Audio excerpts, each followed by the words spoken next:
Ipinapangako ko sa harapan ng Diyos na mamahalin kita ng buo at walang pagdududa. Hindi ko hahayaan na masisira ng selos at galit ang relasyon natin. Ipinapangako ko rin sa iyong pakikinggan kita. Magiging mahinahon at puno ng pagtitiwala. Dahil alam ko na ang isa sa masaya at payapang pagsasama ay pinangungunahan ng pagmamahal at pagtitiwala. Gusto kong maging payapa ang tahanan na pagsasamahan natin kung saan natin bubuuin ang ating pamilya. Tahanan na walang iyakan, walang sigawan, walang galit, puro pagmamahalan lang. Pangako, ako ang magiging kakampi mo sa lahat. Ako ang magiging pahinga mo, hindi magiging dahilan para sa mabigat na pasanin. Ipinapangako ko rin sa iyo na mamahalin at pakaiingatan kita. Hindi ako magbibigay ng dahilan para magalit ka. Kung sakali man na magkakaroon tayo ng tampuhan, ipinapangako ko sa iyong susuyuin pa rin kita. Ipinapangako ko rin na kahit na anong mangyari, uunawain kita. Minsan kahit mahirap dahil mahirap maintindihan ng mga babae. Pero pangako, bilang magiging haligi ng tahanan, ako ang poprotekta sa iyo at sa mga magiging anak natin.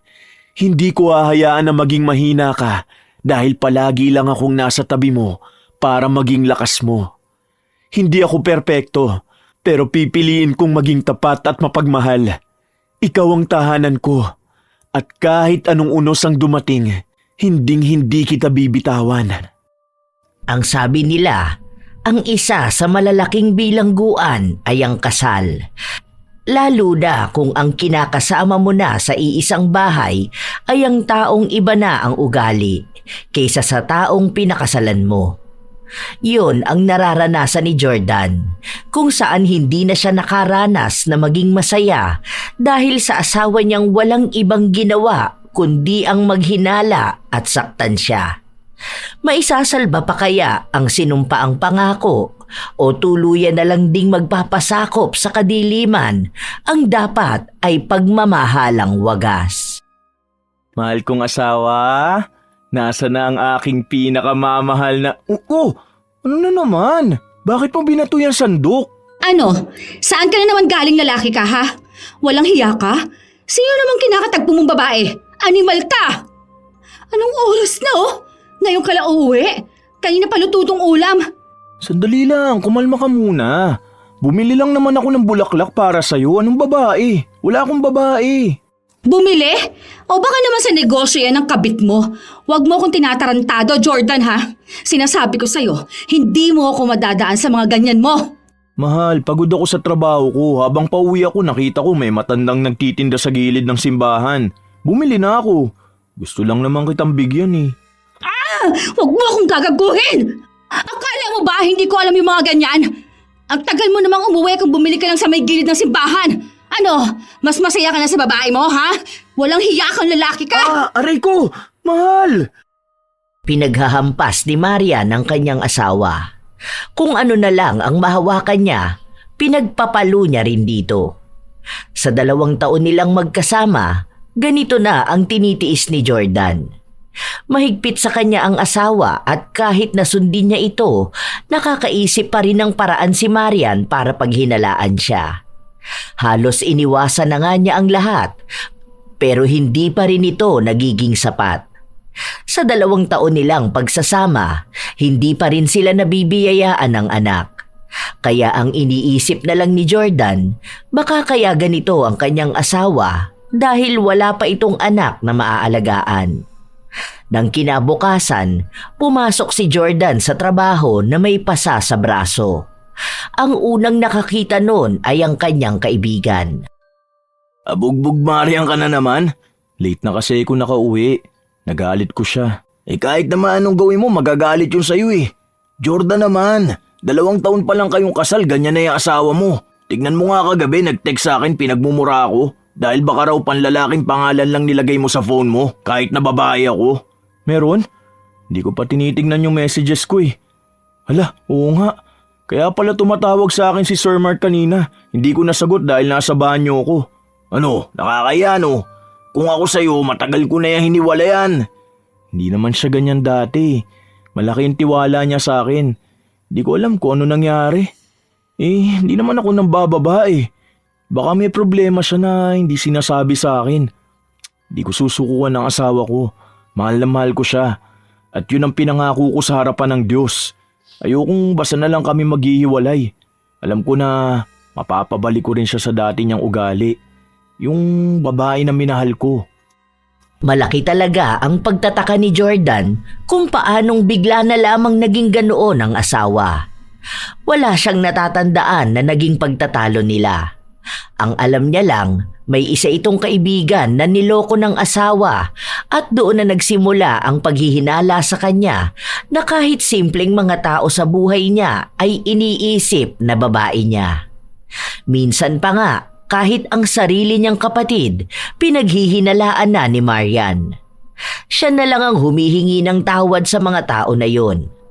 Sa sobrang higpit sa kanya ng asawa, kahit na makipagkita o makipag-usap sa kanyang pamilya, ay hindi na rin pwede.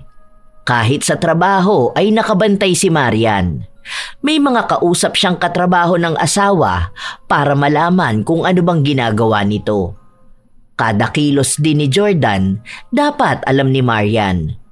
Kahit pagpunta niya sa banyo, dahil kung matagal siyang makakasagot sa mensahe ng asawa, tiyak ay hindi lang kaldero ang sasalubong sa kanya pagbukas ng pinto.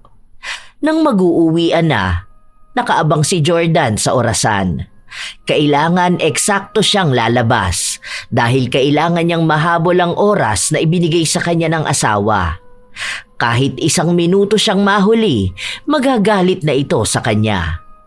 Halata ang pagod kay Jordan, pero nakikipagsabayan siya sa pagmamadaling umuwi. Hanggang sa makarating siya sa kanilang bahay. Eksakto sa oras, pero galit pa rin ang asawa. Sino tong binanggit ng katrabaho mo sa akin? Sino tong Mirazaki, ha? Ang kapal ng mukha mo magdala ng babae mo sa trabaho mo, ano? Hindi niya ba sinabi sa'yo na VIP namin yun? Sinabi niya. Anong VIP yon? Ayos ka pala eh. Naging VIP ka pa sa babaeng bayaran na yon.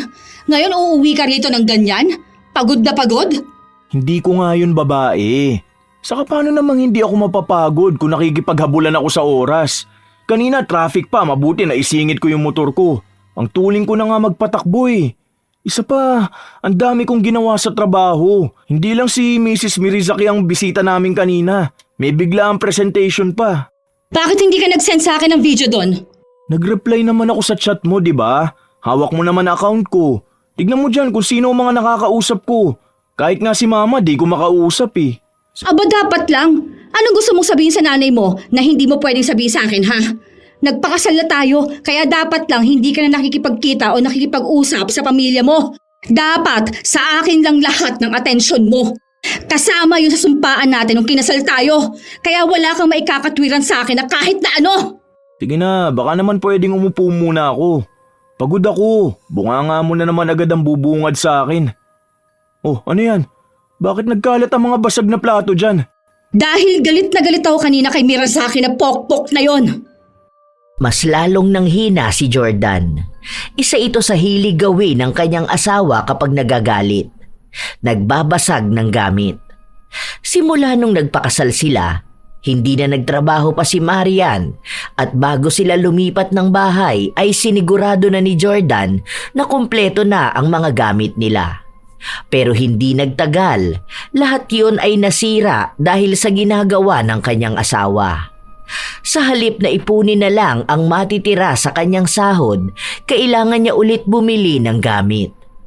Nang kinagabihan na yun, nauna nang humiga sa kama si Marian at doon na lang siya nilambing ng asawa. Mahal, ang bango mo naman. Tara na. Hindi, ayoko. Hindi ba katatapos ang atin last month?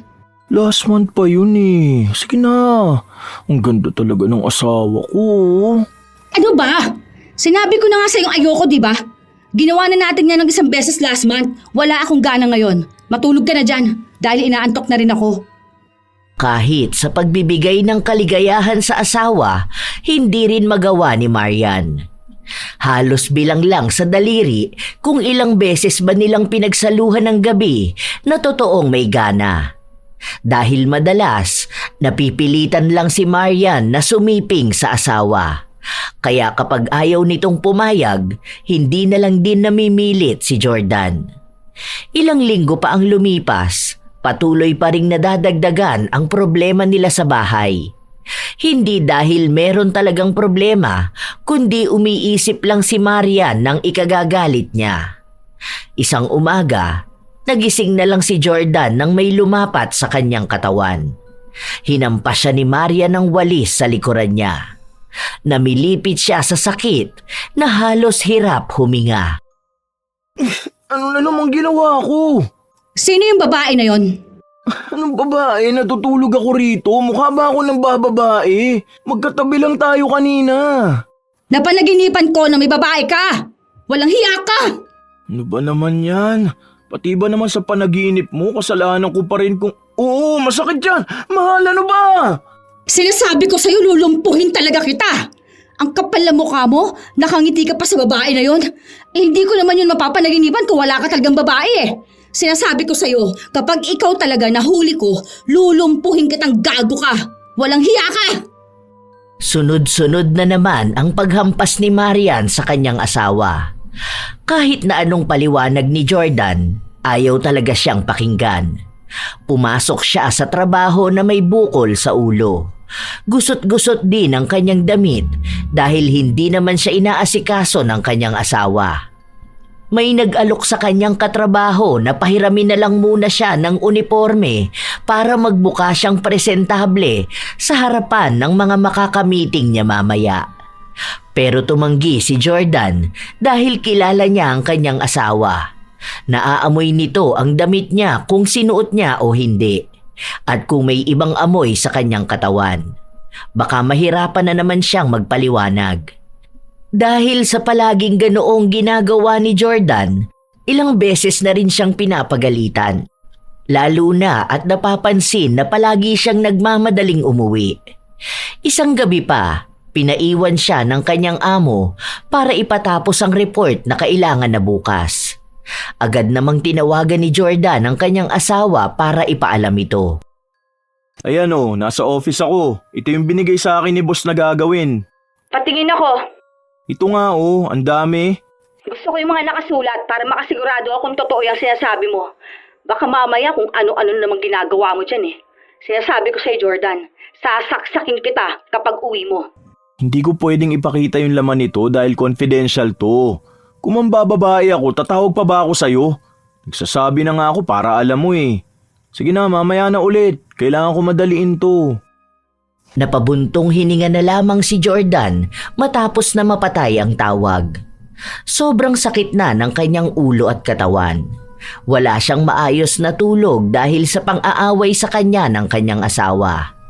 Hindi pa rin siya kumakain at ang dami niyang kailangang tapusin. Lahat na yata ng problema ay pasan niya sa kanyang balikat. Dagdag pa ang asawa niyang nagpadala ng mensahe sa mga katrabaho niya para itanong kung talagang naiwan siya sa trabaho.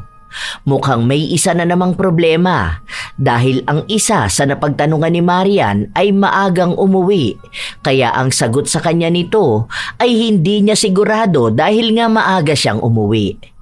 Kahit na 4 sa napagtanungan niya ay sinabing nagdagdag nga ng trabaho ang kanilang amo. Di na gumagana tong utak ko. Ano ba naman to? Baka kasi sa sobrang stress mo. Oh, magkape ka na muna. Binili ko yan. Sinabay na kita. Ay, nandito ka na pala. Kailan ka bumalik?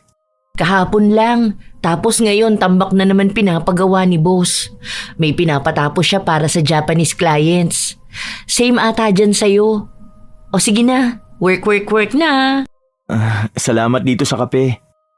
Mangilang beses na pahawak si Jordan sa kanyang batok dahil sumasakit ito sa dami ng iniisip niya.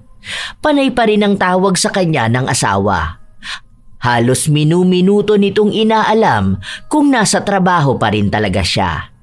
Gusto rin makita ni Marian kung wala siyang ibang kasama, kaya pinapakita ni Jordan ang buong paligid.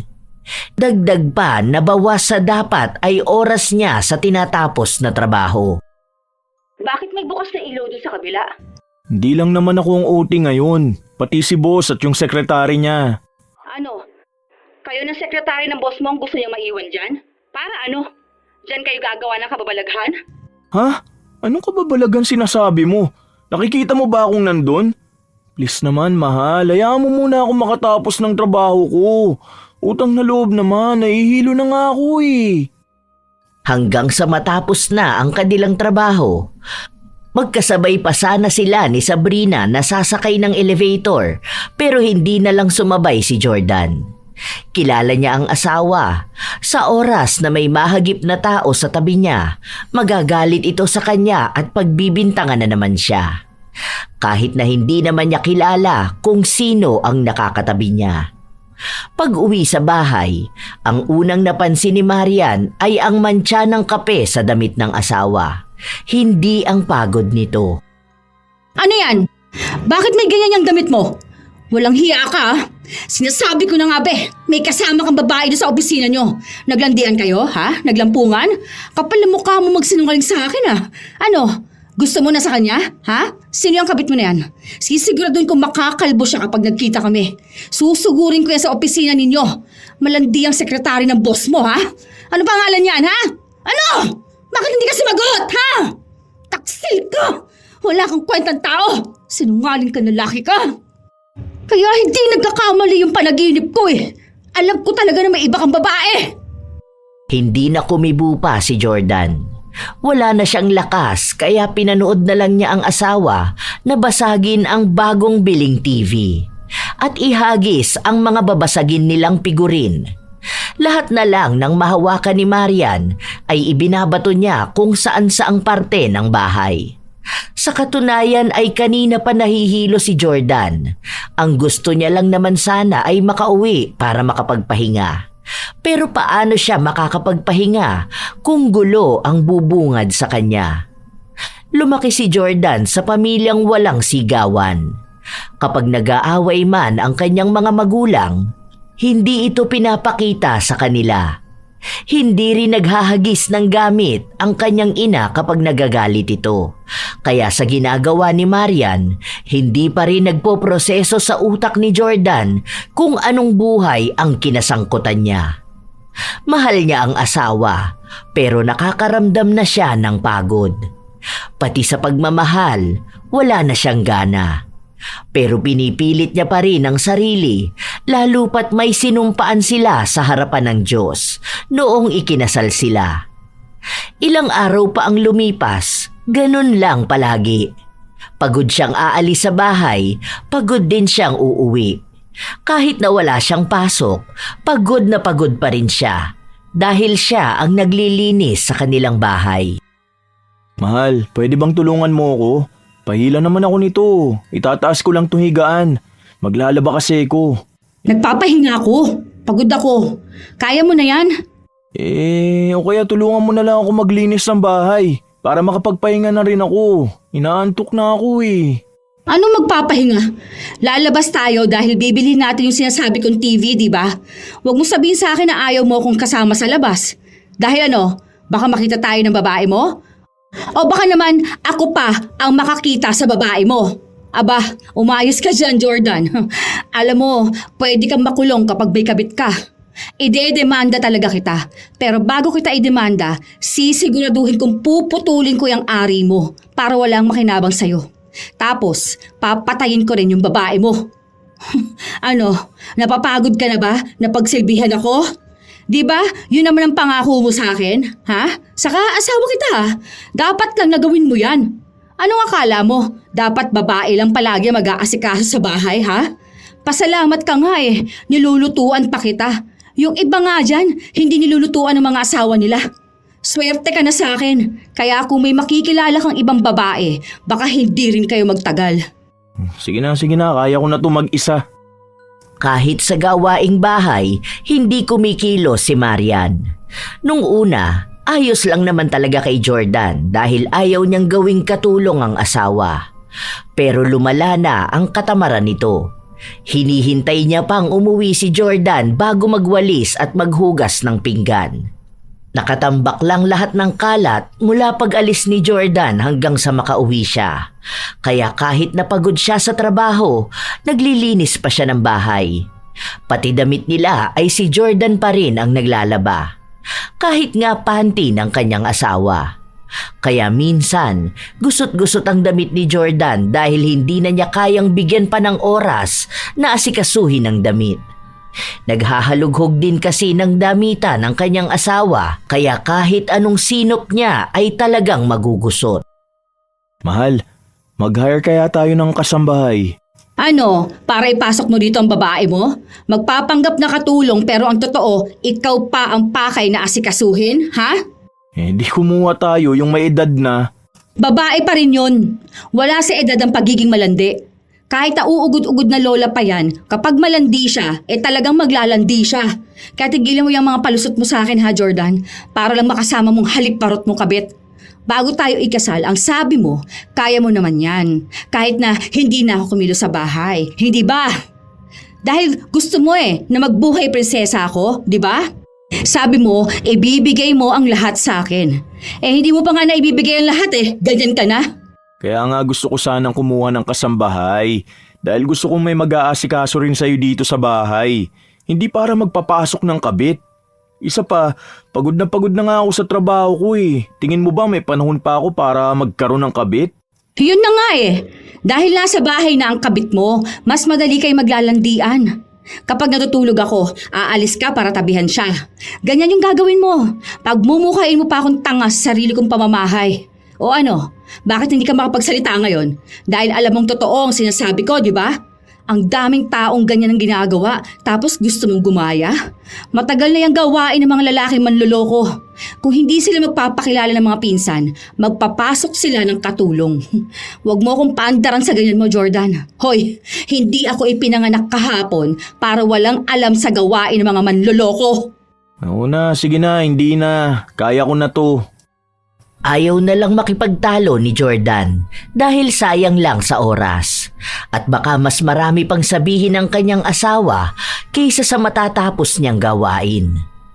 Nang matapos niyang makapaglaba at makapagsampay, umalis na sila ni Marian. Kung ano ang ayos ng asawa, siya namang nagmukha siyang kawawa o pulubing nakasunod lang kay Marian. Lumang damit kasi ang pinasuot sa kanya dahil ang katwiran ni Marian hindi naman kailangang magpakitang gilas ni Jordan sa labas kaya bakit pa siya mag-aayos. Ibinibida na naman ito na baka gusto lang ni Jordan na magpapansin sa mga babae. Nang makapasok sila sa pagbibilhan nila ng TV, babae ang unang lumapit sa kanila. Kay Jordan siya nagtanong pero hindi ito sumagot. Dahil base sa mukha ni Marian, naiinis na ito. Pwede ba yung manager ang tawagin nyo? Yung lalaki, dahil ayoko sa'yo, nilalandi mo ang asawa ko. Mahal, huwag ka namang gumawa ng iskandalo rito. Nakakaya naman sa kanila Nagtatanong lang sa akin kung anong bibili natin. Trabaho niya yun At talagang ipinagtatanggol mo pa yung malandi na yan, ha? Ano, may gusto ka ba sa kanya, ha? Hindi naman niya maganda Tingnan mo, ang kapal ng blush on. Tapos kulay pula pa ang lipstick. Hindi naman yan lalapit sa'yo kung hindi ka yan lalandiin. Nagpaliwanag ang babae at sinabi na may asawa na siya. Hindi niya intensyon na magkaroon sila ng problema dahil nilalapitan niya lahat ng papasok para tanungin kung anong kailangan nila at magabayan sa bibilhin nila. Oh, may asawa ka naman na pala, pero nilalandi mo pa ang asawa ko. Kawawa naman ang asawa mo kung ganon. Mahal, ano ba? Nakakahiya na. Nakatingin na sila sa atin Sa iba na lang tayo bumili. Miss, sorry talaga. Sorry. Pinilit ni Jordan na ilabas ang kanyang asawa pero hindi tumitigil si Marian. Panay siya daldal sa babae at minumura niya rin ito. Mabuti na lang ay agad na dumating ang lalaking manager at tinanong kung ano ang nangyayari. Nagpaliwanag si Jordan sa kung ano ba ang nangyayari habang ang asawa naman niya ay panay pa rin ang daldal. Hindi nakakaramdam ng hiya kahit pa ang daming taong nakakarinig ng sinasabi niya. Pasensya na po talaga. Bibili po kasi sana kami ng TV pero nagkaroon pa ng ganitong gulo. Pakisabi na lang po dun sa staff nyo na sorry. Bakit hihingi ka na sorry sa babae na yon? Siguro nagagandahan ka na sa kanya, no? Oh, bakit hindi mo samahan yung babae na yun, no? Malandi na yon? May asawa na, gusto pang mang-ahas ng asawa ng iba. Para matapos na ang gulo, binayaran na ni Jordan ang binibili nila at saka sila lumabas. Pero ang asawa niya ay walang pakialam. Panay pa rin ang salita nito na may kinalaman sa paninira sa babae. May mga nakakarinig na ibang tao dahil nakukuha ni Maria ng kanilang atensyon. Hanggang sa kumakain sila, sa tuwing may babaeng dadaan, hindi pwedeng tingnan ni Jordan. Ganon ang tinitiis niya ng mahabang panahon, pero dahil mahal niya ang asawa, pilit niyang inuunawa ang pinanggagalingan ng galit nito. Hindi sa kanya, kundi sa ama nito na niloko ng paulit-ulit ang kanyang ina. Sa mga sumunod na araw, bumagsak ang katawan ni Jordan. Pumayat siya, lumalim ang mga mata at mabilis manghina.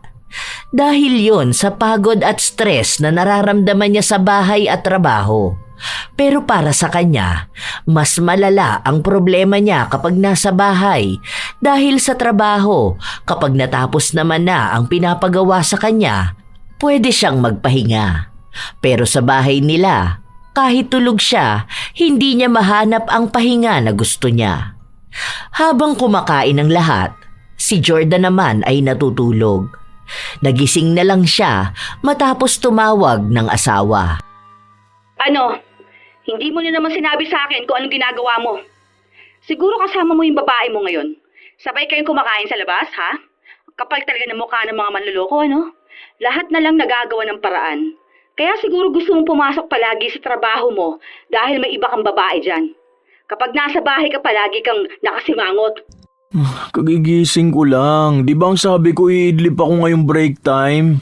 Oh, sino yung babae naririnig ko dyan, ha? May nagsasalita, oh. Talagang magsisinungaling ka pa, ha? Sige, galingan mo lang talaga. Ano bang akala mo mag-isa lang ako sa buong building para walang makatrabaho? Ayan sila, mga katrabaho ko. Makarinig ka lang ng boses ng babae, akala mo niloloko ka na eh. Hindi na ba sila pwede magsalita kapag nandito ako? Huwag ko lang talagang malalaman na may babae ka dyan. Dahil ako mismo maghahampas sa mukha ng malanding babae na yan sa monitor. Kumukulo talaga ang dugo ko. Sana kung natutulog ka, nagsasabi ka sa akin, di ba? Pwede ka naman mag-update kada minuto, ah. Tinatago mo kasi ang cellphone mo kapag may kausap kang iba, eh. Sa bagay, paano nga naman kayo maglalampungan kung maiintindihin kang asawa? Hinayaan na lamang ni Jordan ang kanyang asawa na magdaldal. Lahat yon ay naririnig ng kaibigan niya na katabi niya lang din. Nang patayin na ang tawag, napatulala na lang si Jordan dahil hindi na gumagana ang kanyang utak. Hindi niya magawa ng maayos ang kanyang trabaho. Alam mo kung ganyan ang asawa ko, hiniwalayan ko na yan. Kung ako sa'yo, kumawala ka na dyan hanggat wala pa kayong anak. Tignan mo nga ang itsura mo, oh. Baka naman gusto mo maawa sa sarili mo, di ba? Nasa 30s ka pa lang, Jordan, pero para ka na may 5 apo. Partida, wala ka pang anak niyan, ha? Hindi kasi, alam mo yun, nagsasawa na rin ako. Paano gigising ako sa umaga na magdadadaldal siya? Bago ako matulog, magdadadaldal din siya. Minsan nagigising ako ng 10 oras ng gabi, nakikita ko siyang naghahalongkat ng mga gamit ko. Pati yung bag ko, laptop ko na ginagamit sa trabaho, tapos cellphone ko. Lahat ng social media ko, kung saan-saan na lang. Tapos kahit makakita man lang siya ng pangalan ng babae, ayun na, magigising na lang ako, bigla niya akong sasampalin. Alam mo yung pakiramdam na pagod ng buong pagkatao ko? Gusto kong magpahinga pero kahit matulog ako, hindi ako makapagpahinga. Ang hirap. Yan nga yung sinasabi ko sa'yo. Na kahit na anong gawin mo, hindi mo na mababago ang asawa mo. Hanggat pinagbibigyan mo yan, hanggat inaayaan mo siyang ganyanin ka, hindi yan magbabago. Iwan mo muna saglit. Kapag nagbago, sige, go, balikan mo. Hindi talaga lahat ng kasal nagtatagal. Inaabuso ka masyado eh. Pumapayag kang bugbugin ka matapos mo magpakapagod para buhayin siya. Oo, sige, sabihin na lang natin na obligasyon mo siyang buhayin at bigyan ng magandang buhay dahil lang sa ikaw ang lalaki. Ang tanong, Bilang siya ba na asawa mo, nagagampanan din ang obligasyon niya bilang babae sa inyo? Kung hindi, anong saysay ng kasal at pagmamahal kung iisa lang naman na nagmamahal at nagtitiwala? Naku boy, sayang ka talaga. Bata ka pa eh. Marami pa mangyayari sa buhay mo. Huwag kang magpakamatay sa stress. Kung toxic na yung pagsasama nyo, tama na nga siguro talaga. Napapaisip na si Jordan sa sinabi ng kanyang kaibigan. Kaya ang ginawa niya, sinubukan na muna niyang umuwi sa kanyang ina, kung saan kahit na paano ay nakaramdam siya ng tunay na pahinga. Palagi siyang tinatawagan ng kanyang asawa at pinapauwi na siya, hanggang sa nagpunta ito sa bahay nila para kausapin ang kanyang ina. Dahil naroon na rin si Marian, kinausap na silang dalawa para ayusin ang problema nilang mag-asawa. Sa huli, si Jordan pa rin ang humingi ng tawad dahil kahit naman minsan ay hindi humingi ng tawad ang kanyang asawa. Ang akala niya ay naayos na ang problema, pero mas lalo pa ring lumala si Marian. Isang gabi, umuwi si Jordan na patay ang ilaw sa buong bahay. Ano to? Naputulan ba kami ng kuryente? Nagbayad naman ako Hindi naman brownout. Teka nga, nasan ba yung switch ng ilaw? Kasabay ng pagbukas niya ng ilaw ay may tumama namang matigas na bagay sa kanyang ulo. Binato siya ng kanyang asawa at sandaling namanhid ang kanyang buong mukha. Ang alam na lang niya ay may nararamdaman siyang likido sa kanyang noo. Doon na siya nakaramdam ng hilo. Anong ginagawa mo? Bakit mo ako binato ng rice cooker? Ay, kung sakit. Bakit ngayon ka lang umuwi, ha? Alam mo, gutom na ako eh. Hinihintay kita umuwi para makakain na ako. Sige, gusto mo pala ng ganyan, ha? Harap-harapan mo akong ginagago, ha? Ano na naman ang idadahilan mo sa akin, ha? Ang saya mo sigurong kasama ang babae mo. Walang hiya kang lalaki ka. Napakarami mong atraso sa akin. Pasalamat ka mag-asawa tayo at kasal tayo, kaya napagtsatsagaan kita. Ang ayoko sa lahat, yung pinaghihintay ako ng matagal at hinahayaan ako na magutom. Bakit hindi mo muna inalam kung ano nangyari? 10 minutes lang akong late, ano ba? May aksidente sa kalsada, ang dami nagbanggaan kaya ang hirap makasingit. Isa pa nga ako sa muntika maipit ng 2 truck eh. Tapos pag uwi ko, babatuin mo lang ako ng rice cooker. Ayan! Sige! Galingan mo pa magsinungaling hayop ka! Kamuntikan ka pa maaksidente, ha? Bakit hindi mo sinabi sa akin kung may problema na pala sa kalsada, ha? Ang galing mo talaga, no? Nakamotor ako, paano ako magchat-chat sa'yo? Baka kung nagchat pa ako sa'yo, talaga nadamay ako sa aksidente. Di ka man lang nag-alala sa akin, sinaktan mo pa ako. Hindi ko na alam kung may pagmamahal pa ba sa bahay na to eh. Pagod na ako. Ikaw pa ngayon na napagod? Simpleng update lang ang gagawin mo sa akin, hindi mo pa magawa. Palibhasa ayaw mo nang magsabi sa akin eh. Baka kaya siguro may aksidente kasi nakatingin ka sa ibang babae. Yan ang napapala ng mga lalaking manloloko. Kung sana, inisip mo rin ang kalagayan ko rito sa bahay na gutom na. Nagluto pa ako ng ulam, tapos ang tagal mo umuwi. Siguro naman kahit na sinong asawa, magagalit kapag ganyan. Lagi ka nalang may dahilan. Wala kang ibang ginawa kundi maghanap ng palusot. Gusto ko ng pahinga, pero hindi ko mahanap sa bahay na to. Wala ako ibang nararamdaman kundi pagod. Ang sakit na ng ulo ko sa panay mong daldal eh. Hindi mo pwede na kahit sana isang beses lang, utang na loob. Ako na nagmamakaawa sa'yo. Isang beses lang, umuwi naman ako sa bahay na to nang wala ng ingay na naririnig. Magigising ako isang araw ng kusa at hindi sa pananakit mo o sa bunganga mo. Gusto ko ng totoong pahinga. Ano na naman ang gagawin mo? Pupunta ka na naman sa nanay mo, ha? Magsusumbong ka na naman sa kanya? Tayong dalawa mag-asawa, dapat wala silang pakialam sa kung ano man ang pinag-aawayan nating dalawa. Labas na sila sa problema ng mag-asawa. Yan ang sabihin mo sa pamilya mo, ha? Hindi yung kapag may problema tayo, uuwi ka sa inyo. Dahil doon nakakapagpahinga ako na maayos. Gigising ako na may pagkain na si mama na hinanda sa akin na may babaunin ako, na mabango ang damit ko, na mukha akong malinis. Maayos ang tulog ko. Ang sarap sa pakiramdam ng ganun. Minsan nga iniisip ko na lang na siguro mas maganda kung hindi na lang yata ako nag-asawa eh. Oh, kahit na mag-isa ako sa buhay, magkakaroon naman ako ng kapayapaan sa... Nagsisisi ka na pinakasalan mo ako? Kulang pa yung sampal ko sa'yo para magising ka dyan sa kahibangan mo! Nangako ka sa harapan ng Diyos, tapos ganyan ka na ngayon magsalita sa akin? Naiyak na ng tuluyan si Jordan. Hindi na kaya ng mga salita niya ang kanyang asawa. Pakiramdam niya ay wala na siyang karapatan pang magsalita. Dahil ang opinyon niya ay katulad niyang walang halaga. Hindi naman ganon ang iniisip niyang klase ng problema ng mag-asawa. Pero sinubukan niya pa ring intindihin at piliin ang kanyang asawa. Sinasaalang-alang na lamang niya ang pangako niya sa Diyos na kahit anong mangyari ay mamahalin niya ang kanyang asawa. Nang gabi rin na yun, sinakta ni Marian si Jordan. Pinaghahampas niya ito. Pinagsisipa at hindi pa rin nababawasan ang galit na kanyang nararamdaman kaya muli na naman siyang nagbasag ng mga gamit. Kahit ang mga bago nilang biling gamit, pinagsisira niya. Ganoon siya kagalit para sa simpleng bagay lang.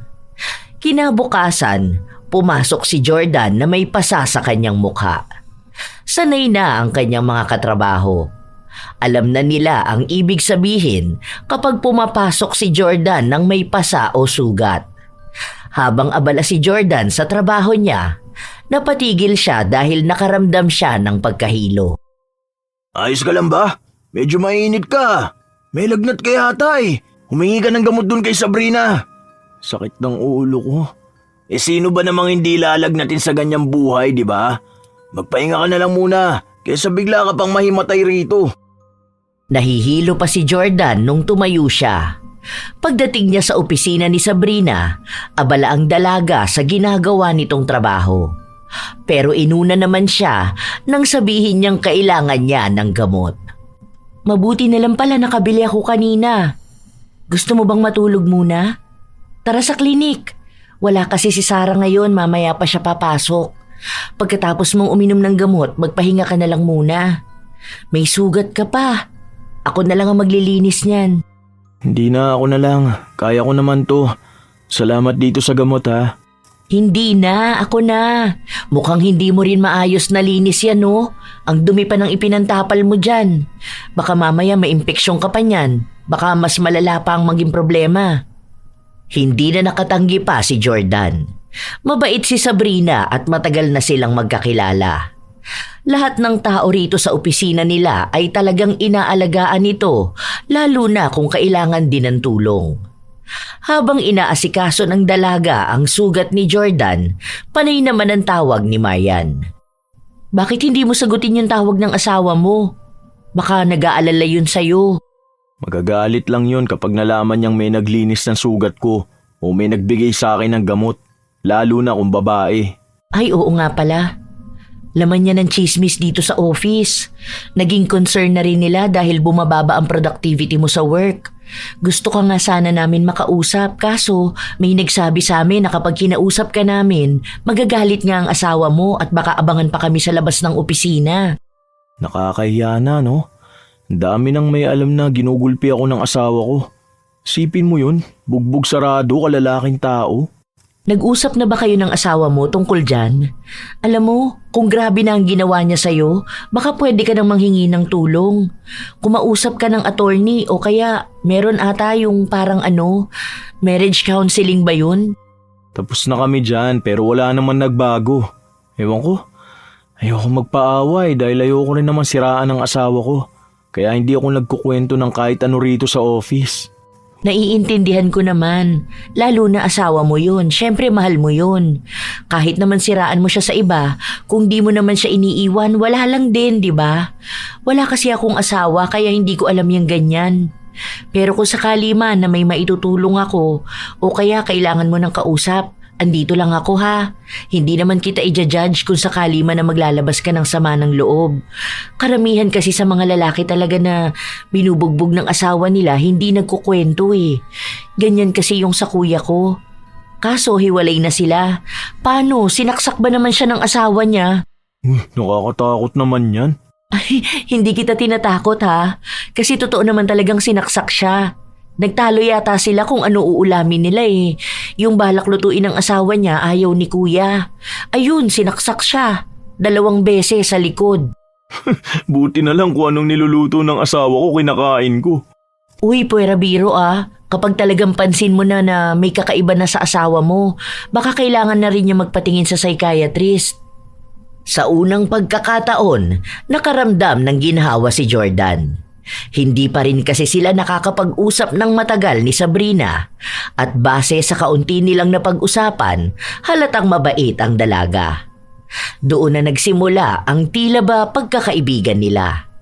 Hindi yun halata sa opisina, lalo pat may mga kinakausap ang kanyang asawa, pero ayon naman sa kanilang mga kasamahan, kung anumang gagawin ni Jordan, hindi naman makakarating kay Marian. Dahil tinatawag nilang baliw ito. Sa paglipas ng mga linggo, unti-unti na ring nakakapaglabas ng saloobin si Jordan. Nagkukwento siya tungkol sa buhay niya at sa kanyang pamilya. Alam niyang may mali na sa nararamdaman niya, pero mas nagiging payapa ang utak niya kapag kasama niya si Sabrina. Isang hapon, habang pauwi na sila, sabay-sabay silang lumabas ng kumpanya kung saan may nakabangga si Jordan.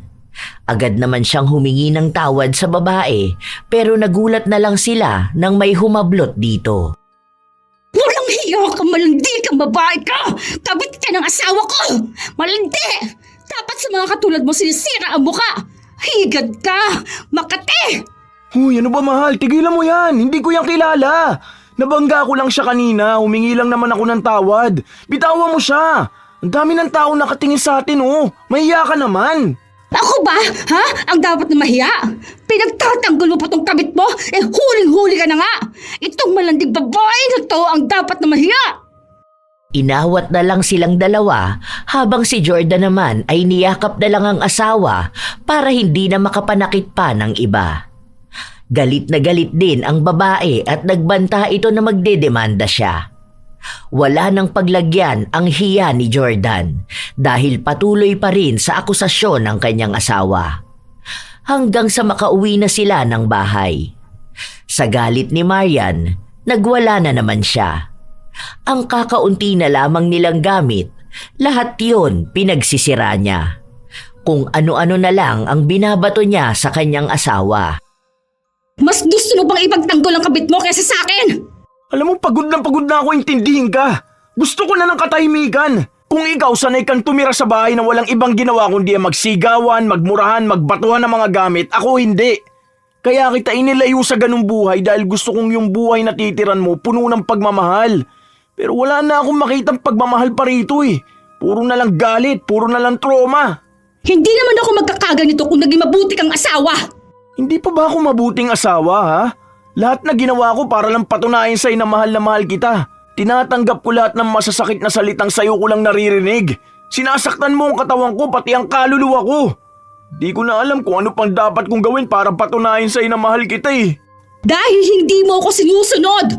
Ang pangako mo sa akin, ako lang ang mamahalin mo! Ikaw lang naman talaga eh. At kung may bago akong mamahalin, isa lang ibig sabihin nun. Inubos mo na yung pagmamahal ko sa'yo. Sinong hindi man papagod? Kahit pamilya ko hindi ko pwede makita at makausap. Wala na akong buhay. Para akong patay na sunod na lang na sunod sa gusto mo. Wala akong kaibigan, wala akong ibang makausap. Kapag may sakit ako, anong ginagawa mo? Hindi mo ako inaalagaan. Gusto ko rin maramdaman na mahal ako. Hindi yung ako lang ang nagmamahal. Gusto ko ng asawa. Hindi yung asawa na palaging nagdududa at galit. Ngayon ako na ang mali. Yan ang problema sa'yo. Ipinangako mo sa akin na mamahalin mo ako kahit na anong mangyari. Tatanggapin mo ang ugali ko. Tapos ngayon, sasabihan mo ako ng ganyan ha? Para saan pa na pinakasalan mo ako at nangako ka sa akin? Ipinangako ko nga yun at ginagawa ko naman ah. Hindi pa ba pag-unawa at pagtitiis nung ginagawa ko sa'yo? Kahit na gusto mong sa'yo na lang iikot ang buhay ko, inuunawa ko yun. Yung ginagawa mong panghihimasok sa trabaho ko, inuunawa ko rin, di ba? Kahit na napapahiya na ako sa mga katrabaho ko, kakasabi sa akin na pagsabihan naman kita kasi naiistorbo rin sila sa panay tanong mo. Hawak mo na lahat ng account ko. Tapos kapag uwi ko sa bahay, hahalugugin mo pa ang cellphone ko. Pati working phone at laptop ko, hinahalugog mo na. Hinahayaan na lang kita kasi gusto kong makita mo na wala naman talaga akong tinatago. Kaso ikaw ang gumagawa ng dahilan para masira ang relasyon natin eh. Ni hindi kita pinipilit na asikasuhin ako, na pagbaunan ako ng pagkain. Minsan nga pag uwi ko ng bahay, ako pa magsasayang at magluluto ng ulam eh. Kahit pagod na ako sa trabaho, pinagsisilbihan pa rin kita. Kasi asawa kita. Pero sana naman magpakasawa ka rin. Hindi ko sinasabi na magpakakatulong ka rito sa bahay. Dahil kung ako lang gusto kong mag-hire ng kasambahay. Basta! Ikaw pa rin ang mali dito! Ang babae kahit na kailan hindi nagkakamali. Kaya ganito ang nangyayari sa relasyon natin dahil din naman sa'yo. Hindi masaya ang bahay at namumuhay kung hindi masaya ang misis. Oh, palagi naman kitang tinatanong kung okay ka lang ba, kung masaya ka ba. Kahit nakasal na tayo, nagpaplano pa rin naman ako ng date natin ah. Inaaya pa rin kita magbakasyon. Pinipilit ko naman tong relasyon natin. Hindi ko na alam kung ano pa bang mali o kulang ko eh. Kasi ako, ubus na ako. Pagod na ako. Ayoko na! Nakikipaghiwalay ka na sa akin ngayon? Gusto ko muna ng kapayapaan. Ang gulo ng utak ko eh. Saka na lang tayo magkita kapag maayos ka na rin mag-isip. Umalis si Jordan sa bahay nila nang walang bit-bit na kahit ano. Hindi siya nagpunta sa kanyang ina, kundi sa opisina. Doon siya matutulog at magpapahinga. Pwede naman yun, lalo na't kilala naman siya ng gwardya na nagbabantay sa opisina nila. Nakarating na rin pala agad ang eksena na ginawa ng kanyang asawa. Pagpasok niya sa opisina, naabutan niya si Sabrina na pauwi pa lang. Oh, akala ko nakauwi ka na. Umakyat ulit ako kasi may nakalimutan ako isubmit na report. Ano, okay na ba ang asawa mo? Natakot ako sa kanya kanina. Hindi ko akalain ganun pala siya magalit. Totoo pala na kahit sinong lumalapit sa'yo, inaaway niya. Grabe kawawa yung babae kanina. May gasgas siya sa muka. Mabuti na lang kilala ni Gino. Siya na ang humingi ng tawad. Nagbayad nga rin siya eh. Pasensya ka na, nakita mo pa yon. Nakita niyo pang lahat. Ano palang ginagawa mo rito? Dito ako matutulog. Ayoko umuwi sa bahay. Basag lahat ng gamit. Ang kalat at ang ingay pa ng asawa ko. Sobrang drain na drain ako. Alam mo yung halos hindi na ako makahinga sa pagod. Alam mo yung pati ako nagagalit na rin sa sarili ko. Alam mo, isa yan sa epekto kapag nasa toxic relationship ka. Di ba nga sabi nila, ang pagmamahal, dapat makakaramdam ka ng pahinga at hindi pagod. Kung napapagod ka, siguro ibig sabihin nun walang pagmamahal. Ay, ganito na lang. Doon ka na lang sa bahay matulog. Huwag ka mag-alala, may 4 na kwarto doon, pwede ka sa isa. May kasama rin tayo, yung kasambahay ko si Ate Marilu. Tara na, hindi naman siguro makakapunta ng parking ang asawa mo. Iwan mo na muna yung motor mo. Noong una ay nag-aalangan pa si Jordan, pero sa huli ay sumama rin siya kay Sabrina. Pagpasok niya sa bahay ng dalaga, nakaramdam siya ng kaginhawaan. Hindi naman ganon kalaki, pero pakiramdam niya ang liwanag at ang gaan. Ang linis ng bahay mo ah. Ayoko kasi ng makalat eh. Saka minsan nagpupunta rito si mama kapag nakita niyang makalat, papagalitan ako. Saka meron din kasi akong kasambahay, di ba? Sabi ko kanina. Pero bihira lang siya rito, 1 beses sa 1 linggo. Ngayon nandito siya kaya maglilinis siya. Ang gaan sa pakiramdam. Bigla ako nakaramdam ng antok. Parang ang sarap magpahinga dito sa bahay mo. Aga mo siguro palaging natutulog. Mamaya ka na matulog, kumain na muna tayo. Alam ko hindi ka pa kumakain eh. Baka dinner mo sama ng loob. Sama ng loob. Natatawa naman ako sa mga pinagsasasabi mo. Hayos nga yan para kahit naman minsan makaramdam ka ng tuwa. Umupo ka na dyan, maghahain lang ako. Ano kayang niluto ni Ate Marilu? Uy, sinigang na hipon. Kumakain ka ba nito? Di naman ako maarte sa pagkain. Kahit ano pa yan, basta nakakain. Uy, salamat ah. Ang bait mo talaga. Ano ka ba? Wala yun. Ang sabi ko nga sa'yo, basta kailangan mo ng tulong, nandito ako.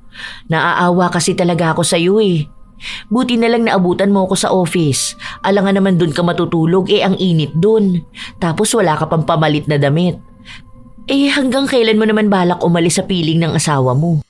Hindi ko pa alam. Basta kapag napagtanto niya na siguro kung anong mali niya. Uy, huwag mo na yung balatan. Kaya ko na. Grabe ka naman mag-asikaso sa akin. Hindi ako sanay. Dami ko nang abala sa'yo Sorry ha. Sana huwag ka madamay sa galit ng asawa ko. Ang galing no? Ang swerte ng asawa mo dahil ang tiyaga-tiyaga mo sa kanya. Sa yung kasi ang sinumpaan ko sa harapan ng Diyos. Saka yung parents ko kasi nakikita kong mahal na mahal nilang isa't isa. Kung nag-aaway man sila, hindi yun nagwawala talaga. Minsan hindi sinaktan ni mama si papa. Ganon din naman si papa. Hindi nila pinakita sa amin na naghiwalay sila o may chance na magkakahiwalay sila. Tapos yung parents naman ni Marian kasalungat sa akin. Ayun, binubugbog ng tatay niya ang nanay niya. Kapag lasing o galit ang tatay niya, nagbabasag ng gamit. Nung nalaman ko yun, pinakasalan ko agad siya. Kasi mahal na mahal ko siya Gusto ko siyang ilayo sa toxic niyang pamilya. Nung una hindi naman siya ganyan Ilang months lang pagtapos ng kasal namin, may nagbabago na sa kanya. Naghihinala na siya kahit wala akong ginagawa. Inaamoy niya pa yung nasuot kong damit. Tapos pinagbabawalan niya na ako makipag-usap kahit na kanino. Kahit sa pamilya ko bawal. Minsan nga yung kapatid ko nagpasundo sa akin sinakay ko sa motor. Tapos nalaman niya, ayun, butas ang gulong ng motor ko. Tapos sinayaan ko na lang kasi baka ako stress siya. Pero ngayon malala na Kapag nakikita ko pa lang siya o naiisip, napapagod na ako. Baka yung trauma niya sa parents niya, napoproject niya sa'yo. Kaya yun naman ang nararanasan mo. Parang kung anong nararamdaman niya, dapat maramdaman mo rin. Tapos yung trauma na yun din ang dahilan, kaya ang lala ng trust issues niya. Kaya ako nga siya nilayo para ipakita sa kanya kung anong pagmamahal. Gusto kong maramdaman niya yun sa pamamagitan ko. O kaya bubuo kami ng pamilya na malayo sa kinalakihan niya. Ganon nga raw yun. Kumbaga, madalas daw na magbigay talaga ng trauma yung mga taong ganyan. Hindi sa sinisiraan ko siya ha. Kumbaga, ikaw yung mauubos ka o unawa mo sa kanya. Parang kumbaga, ginagamot mo yung sugat na hindi naman ikaw ang dahilan. Tapos hindi mo alam na siya naman yung nagbibigay ng sugat sa'yo. Naks, lalim niya na. Nalunod ako bigla. Baliw, hindi ko alam ang eksaktong salita. Basta ganun. Intindihin mo na lang. Kumbaga, hindi mo kayang iligtas ang miserableng tao dahil ikaw ang gagawin niyang miserable. Ayun, ganun. Basta, alam mo na dapat yan, matanda ka na. Ang cute mo. Oo, alam ko naman ibig mo sabihin. Natatawa lang ako sa'yo. Bakit ikaw, naranasan mo na ba yan? Kung makapagsalita ka, akala mo talaga. Naku oo, sa last ex ko. 1 year kami nun kaso sobrang toxic. Controlling. Gusto niya sa kanya lang iikot ang buhay ko. Ganyan din kaya gets kita. Ayaw niyang nag-aayos ako. Kahit buhok ko bawal ko suklayin dahil baka raw kung kanino ko nagpapapansin. Tapos ang taba ko nun, ang itim, ang pangit. Mukha pa akong matanda dahil stress na stress ako sa kanya. Nagkandaleche-leche pa ang buhay at career ko. Bago ako pumasok dyan sa company, ganun kalala. Pagod na pagod ako sa buhay ko. Parang pati ako, ayoko na sa sarili ko. Hanggang sa umabot na sa puntong ayoko na talaga. Sinasaktan niya rin ako Anong breaking point mo? Nung wala na talaga akong kapayapaan, palagi ako umiiyak. Basta, bigla na lang isang araw, mahal ko pa siya pero sobra na. Kung maghihiwalay kami, yung iyak ko saglit lang, makaka-move on ako. Pero kapag magkasama kami, baka panghabang buhay akong iiyak. Buti na lang wala kaming anak. Ikaw, tingin mo anong breaking point mo? Hindi kumibo si Jordan. Dahil mukhang ang araw na yun na ang araw na ubos na ang pasensya niya sa kanyang asawa. Pero kinabukasan lang din ay nagkabati ulit sila ni Marian. Gusto niya pang subukan ng isa pang beses. Kapag hindi na talaga kaya ni Marian magbago, baka nga tama na. Pero kahit nabigyan pa rin ng panahon ni Jordan ng asawa, nakakaramdam na talaga siya ng pagod. May pagmamahal pa. Alam niya, pero wala na ang sigla. Kahit napilitin niya, hindi na siya masaya. Doon na rin nagkaroon ng pagkakataon sa kanila ni Sabrina na mas maglapit sila. Alam ni Jordan na mali, pero hindi niya mapigilan ang sarili. Oh, pinagluto kita. Kumain ka na ha. May bukol ka na naman sa noo mo. Siguro inuntog ka na naman ng asawa mo, no? Alam mo, palagi ka niya hinahampas sa ulo, pero hindi ka pa rin matauhan. Anong untog pa ba kaya ang kailangan mo, no? Gusto ko ng tuluyang makipaghiwalay sa kanya. Sure ka na ba dyan? Alam ko magbabago pa yung isip mo. Nung nakaraan yan din ang sinabi mo eh. Kapag mahal mo talaga ang isang tao, ang rupok mo, no? Sigurado na ako. Kumakausap na ako ng abogado. Kahit maubos na lahat ng ipon ko para sa annulment. Kaya ko naman ulit makaipon ng pera eh. Kahit magsimula pa ulit ako ng panibago, gagawin ko. Huwag lang magstay sa miserableng buhay. Salamat, Sabrina ha. Ha? Bakit ako? Hindi naman ako nag-push sa'yo na makipaghiwalay ka sa asawa mo ah. Huy, baka mamaya isipin pa nila na ako ang dahilan ah. Naku, baka pagbintangan pa ako kapag may nakaalam. Hindi, pero ikaw ang dahilan kung bakit gusto ko ulit makaramdam ng tunay na pagmamahal. Kalmadong pagmamahal. Hintayin mo ako ha. Gusto ko munang ayusin ang lahat. Sa katunayan, maging si Sabrina ay may pagmamahal na rin para kay Jordan. Hindi niya lang ito maamin dahil alam niyang kasal ang lalaking iniibig. Masaya siya nang malaman na desidido na talaga si Jordan. Pero habang tumatagal ay lumalala ang sitwasyon ng mag-asawa.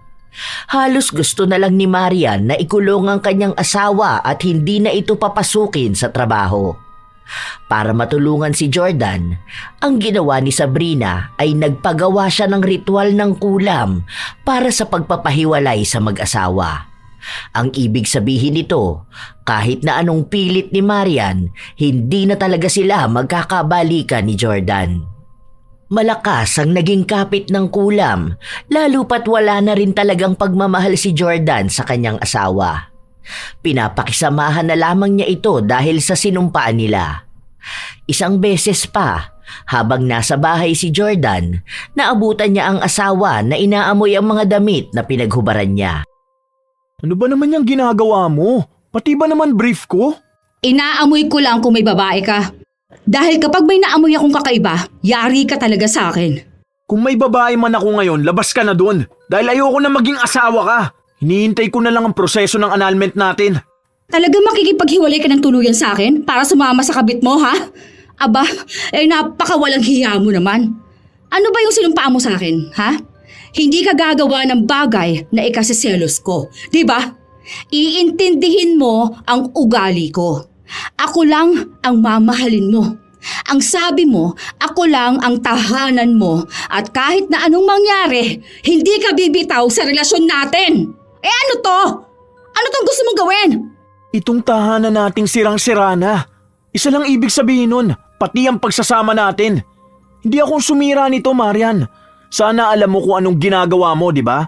Kasi kung naniniwala ka sa sinumpaan natin, sana alam mo rin kung paano pangalagaan ang tahanan natin. Hindi ka pwedeng makipaghiwalay sa akin. Buntis ako. Hindi pwedeng mawala ng ama ang batang dinadala ko. Hindi ka buntis dahil ilang buwan nang wala nangyayari sa ating dalawa. Kahit nga yan, hindi mo pa maibigay sa akin eh. Lalaki ako, may pangangailangan din ako. Gusto kong bumuo ng isang pamilya. Inintindi ko lahat sa'yo eh, pero hindi ko na kaya. Punong-puno na ako. Sinasabi mo lang yan dahil alam kong may nahanap ka ng ibang babae. Hindi ako papayag na maghihiwalay tayo. Dapat ako lang ang mahal mo. Dapat ako lang ang makakasama mo habang buhay. Kung mawawala ka sa akin, dapat mawala ka na lang din sa mundo. Hindi ako papayag! Pinaghahagis ni Marian ang mga gamit. Ibinato niya rin ang salamin kung saan nabasag ito. Pinipilit siyang pakalmahin ng asawa pero ayaw niya. Hanggang sa kinuha niya ang piraso ng basag na salamin at isinaksak ito kay Jordan. Hirap na hirap si Jordan makawala sa kanyang asawa pero bahagya naman niya itong naitulak kaya nagawa niyang makalabas ng bahay. May kapitbahay na dumaan kaya agad siyang natulungan at dinala sa ospital. Kahit hanggang sa ospital ay nagwawala si Marian. Ayaw niyang ipagamot ang kanyang asawa dahil babaeng doktor ang gumagamot dito. Pinagmumura niya ang doktor at iba pang kababaihan na naroon. Galit na galit siya dahil sa selos. Mabuti na lang at may umawat sa kanya. Hanggang sa dumating si Sabrina. Nakatikim ng 2 malakas na sampal si Marian. Ang kapal mukha mo para sampalin ako, hayop ka! Mas hayop ka! Isa kang baliw na babae! Ang dapat sa'yo, nasa mental hospital ka! Nanganganib na nga ang buhay ng tao, gusto mo pang pairalin yung pagiging selosa mo? Wala ka sa lugar! Asawa ko siya, kaya ako magdedesisyon kung sino ang lalapit at hawak sa kanya. Asawa mo lang siya, pero hindi mo pag-aari ang buong pagkatao niya. Hindi ko alam kung paano gumagana yung utak mo. Kung ayaw na sa'yo ng tao, pakawalan mo siya. Hindi habang buhay susunod siya sa gusto mo. Hindi pagmamahal yung umiiral sa'yo. Nababaliw ka na. Ikaw na nga ang minamahal. Ikaw pa tong umiisip ng paraan para sa ikapapahamak ng tao. Wala kang karapatan na pagsalitaan ako ng ganyan. Asawa ko pa rin siya. Asawa mo na lang siya sa papel. Tingnan natin kung hanggang kailan mo ipagyayabang yung pagiging asawa mo na hindi mo naman mapanindigan. Habang nagtatalo ang dalawa, dumating naman ang pamilya ni Jordan. Nakatanggap ulit ng sampal si Marian. Kahit na anong sabihin niya ay walang kumakampi sa kanya, kaya napilitan na lang siyang umalis. Dahil nagbanta ang ina ni Jordan na ipadadakip siya sa mga pulis. Hindi umalis si Sabrina sa ospital dahil gusto niyang masigurado na maayos si Jordan. Kinabukasan lang din ay nagising na si Jordan at ang naabutan niyang nasa tabi niya ay si Sabrina. Doon muling naging maalaga si Sabrina. Palagi niya itong inaasikaso. Pagkagaling sa trabaho ng dalaga, pumupunta siya sa bahay ng ina ni Jordan kung saan naroon pansamantalang nanunuluyan ng lalaki habang nagpapagaling siya. May dala ko para sa'yo. Ako nagluto niyan. Sabi ni tita hindi ka pa raw kasi kumakain. Sabay na lang tayo. Nagugutom na rin kasi ako eh. Aga ko umuwi, no? Hindi ako pinag-OT ni boss eh. Di pa ba ako matatanggal sa trabaho? Baka paggaling ko naman wala na ako mapapasukan. Alam naman ni boss, saka akong bahala. Naipaliwanag ko naman ng maayos. Saka mahihirapan sila makahanap ng kapalit mo, no? Huwag mo nga akong patawanin. Sumasakit ang sugat ko eh. Hindi naman kita pinapatawa. Nagsasabi lang ako ng totoo. Magaling ka kasi sa work mo. Kapag sinabi ni boss na tapusin mo ng 2 hours lang, nagagawa mo. Grabe, napakabukod tangi mo. Habang masaya ang dalawa na nag-uusap, nakarinig sila ng kaguluhan sa labas ng bahay. May nambabato sa bintana at sa gate. Nang silipin nila kung sino, si Marian ito. Ang dami na ring mga kapitbahay nila ang natatakot dahil baka makatama siya. Ilabas niyo ang asawa ko! Mga walang hiya kayo! Anong gusto niyong gawin? Angkinin niyo siya, ha? Mga gago pala kayo! Ang sumagot sa kanya ay ang ina ni Jordan. Sinabi sa kanya na hiwalay na raw sila ng kanyang anak. Hindi na niya ipapaubaya si Jordan sa isang baliw na babae. Asawa ko pa rin yan! Humarap kami sa Diyos. Nangako kami na kahit na anong pagsubok ang dumaan sa pagsasama naming dalawa, hindi kami maghihiwalay. Kaya walang kahit na sinong tao ang hahadlang sa amin. Hindi ako papayag. Ako ang asawa niya. Ako lang dapat ang kailangan niya sa buhay niya. Habang nagpapatuloy siyang magwala at mambato sa gate at kung saan-saan, may tumawag ng barangay tanod at dinakip siya. Nung una ay nahihirapan sila dahil talagang ayaw magpaawat ni Marian. Hanggang sa nadakip na talaga siya. Takot na ang nararamdaman ng pamilya ni Jordan, kaya kahit daw anong mangyari ay hindi na nila hahayaan si Jordan na bumalik sa babaeng yun. Kahit pa sabihin na kasal sila at kasalanan ang pakikipaghiwalay sa asawa. Kung ganong klase rin naman ang asawa, dapat lang naiwanan. Bumalik ang dalaga sa kwarto kung saan baka sa mukha ni Jordan na takot siya. Huwag ka na matakot, maraming poprotekta sa'yo. Pinablatter na siya ni na tita. Nakakatakot pala talaga siya, no? Nanginginig ako kapag naririnig ko ang boses niya. Naaalala ko lahat. Sa trauma yan eh. Kaya nga nagsuggest ako kay tita na magpa-therapy ka na rin.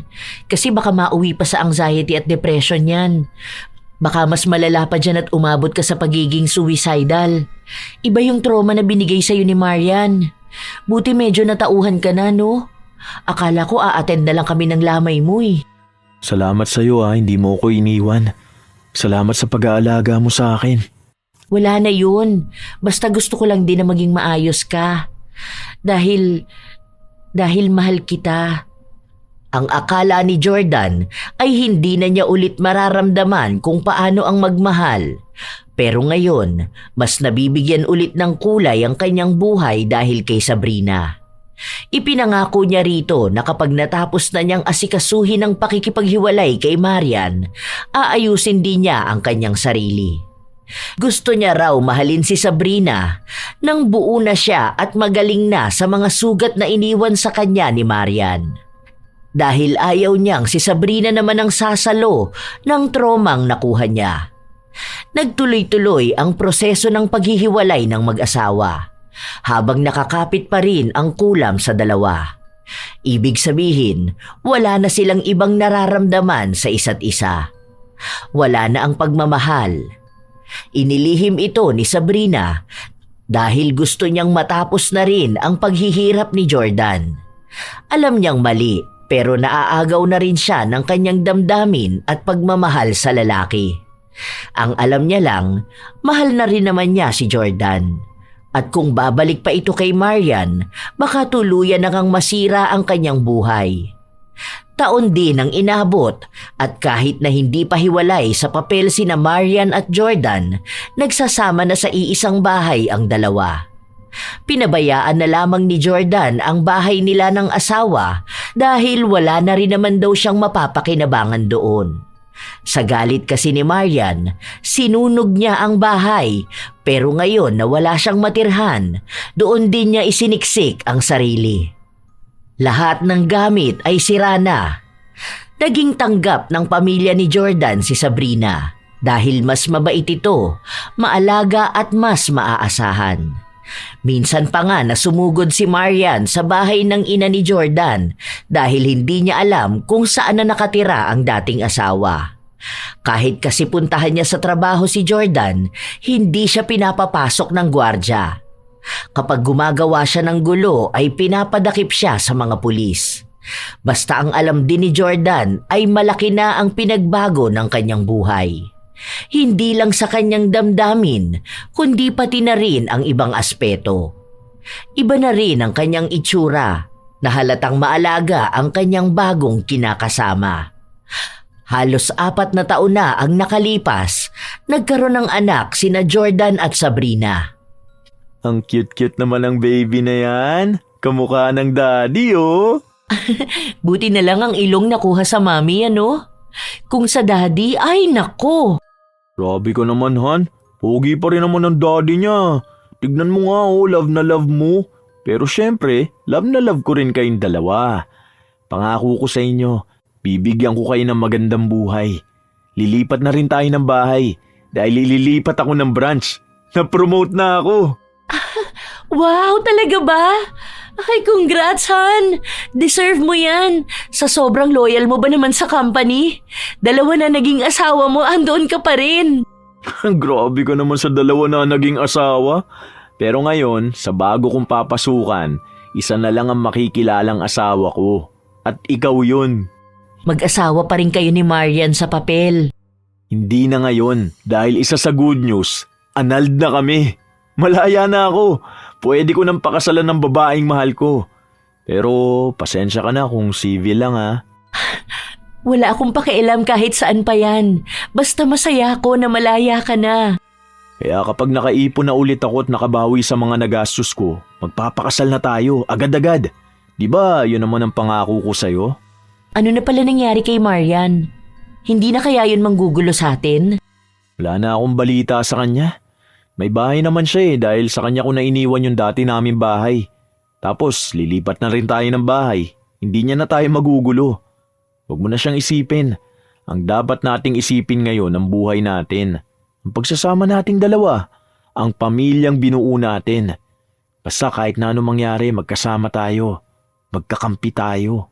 Salamat, Han. Ako ang dapat na magpasalamat sa'yo. Walang hanggan na pasalamat dahil binago mo ang buhay ko. Tinanggap mo pa rin ako. Tinulungan mo akong mas makilala pa ang sarili ko. Dahil doon, naging masaya ako. Pinaramdam mo sa akin kung anong pagmamahal at kung ano ba dapat ang meron sa isang relasyon. Kaya ipinapangako ko sa'yo na habang buhay kitang mamahalin. Kayo ng anak natin at ng magiging mga anak pa natin. Masaya na ang naging buhay ni Jordan. Simula nung maghiwalay sila ni Marian, nagkaroon na siya ng kapayapaan. Ang ugali ni Sabrina ay malayo sa ugali ng kanyang dating asawa. Minsan, may mga pagtatalo silang dalawa pero hindi naman yun naging dahilan para mauwi sila sa sakitan o paghihiwalay. Sa wakas ay nakamtan na rin ni Jordan ang pangarap niyang tahanan. Ang tahanan na walang sigawan, walang galit. Tahanan na aasamin niyang uwian dahil masaya at nakapagpapahinga ang pagod niyang pagkatao. Nagkaroon siya ng asawa, ng katuwang sa buhay at kahati ng kanyang kaluluwa. Ilang taon pa ang lumipas hanggang sa nagpakasal na silang dalawa. Nagkaroon na rin sila ng 2 anak na masaya nilang pinapalaki. Hanggang sa kasalukuyan ay nakatago pa rin ang ginawa ni Sabrina na paglapit sa itim na kapangyarihan para tuluyang maghiwalay ang dalawa. Minsan talaga may pagmamahal na nakakapagod. Marahil, hindi ito dahil sa klase ng pagmamahal kundi sa mismong taong minamahal. Sa pagbuo ng pamilya at pag-aasawa, dumarating ang maraming unos at pagsubok. Ngunit may mga desisyon sa pagsasama ng mag-asawa na humahantong sa sukdulan. Dahil ang tunay na pagmamahal ay hindi kailanman mapanakit. Ito ay isang damdamin na dapat ay kalmado, marunong umunawa at marunong magpatawad. Ang pagsasama ay hindi dapat nagmimistulang gyera na nakikipagdigma ka sa taong dapat ay kakampi mo. Huwag gawing labanan ang pag-ibig. Dapat ito ay tahanang payapa. Dahil kapag ang tahanan ay puno ng galit at pagdududa, unti-unting nawawala ang halagang pinanghahawakan ng 2 pusong minsang nagmahalan. Sa pag-aasawa, mahalagang tandaan na hindi lang puso ang puhunan, kundi pati ugali. Dahil kahit gaano kalaki ang pagmamahal, kung ang ugali ay mapanakit, mapagmataas o walang konsiderasyon, wala ring kahahantungan ang pagsasama. Huwag ugaliin na iisa lang ang uunawa. Magbigayan para sa mas masayang samahan. Ang mabuting asawa ay marunong makinig, hindi lang magsalita. Marunong magpakumbaba, hindi laging tama. Marunong magpatawad, hindi nagbibilang ng kasalanan. Dahil kung gusto mong magtagalang pagsasama, hindi pwedeng isa lang ang lumalaban. Dapat sabay kayong lumalago. Pero minsan, darating talaga ang pagkakataon na kailangan ng bitawan ng pagsasama kung inuubos ka na nito. Dahil hindi ganon ang pagmamahal. Sa halip na ubusin ka, dapat ay pinapalago ka pa. Tandaan na lamang na ang kasal ay hindi lamang basta seremonya. Isa itong pangako na kahit mahirap, pipiliin mo pa rin ang kabutihan kaysa galit, ang pag-unawa kaysa pagdududa at ang kapayapaan kaysa ingay. Ang pagmamahal ay hindi tanong kung sino ang laging tama, kundi kung sino ang handang magbago para manatiling buo ang inyong tahanan. Ngunit, sadyang hindi lahat ng pangako ay natutupad. Kahit anong pilit, darating sa puntong may dapat kang bitawan. Hindi lahat ng kasal ay nauuwi sa magandang pagsasama. May pagmamahal talaga na kailangang bitawan. para sa katahimikan, para sa pagpili sa sarili, paghihintay sa tamang oras para sa tamang tao, sa mas mabuti at sa mas payapa. Alam naman natin na minsan ay hindi sapat ang pagmamahal natin sa isang tao para manatili tayo sa kanila. Dahil kahit anong pilit, talagang darating ka na sa punto na isa na lang ang naiiwang paraan. Ito ay ang iwan siya para piliin naman ang iyong sarili. Kayo ba mga apo, dumating na rin ba kayo sa puntong naubos na kayo ng pagmamahal? Paano